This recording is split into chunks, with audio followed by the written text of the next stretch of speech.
ito ay rated SPG. Striktong patnubay at gabay ng magulang ang kailangan. Maaaring may masiselang tema, lengguwahe, karahasan, sexual, horror o droga na hindi angkop sa mga bata.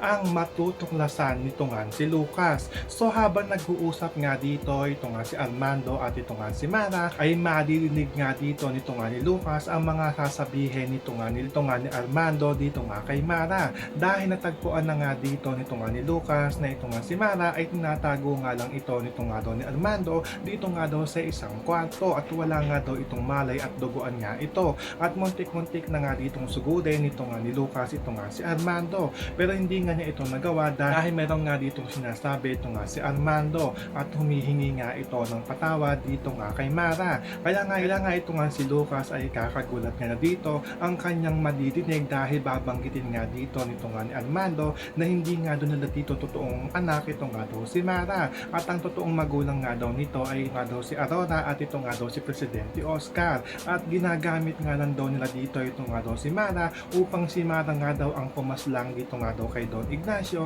upang makapaghiganti nga sila sa mga ginawa nito nga daw ni Don Ignacio dito nga daw sa kanila.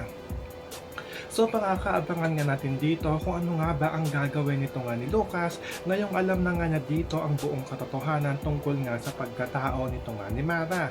Yan ang ating mga pakakatutukan at pakakaabangan dito nga lang sa FPJs ang Probinsyano.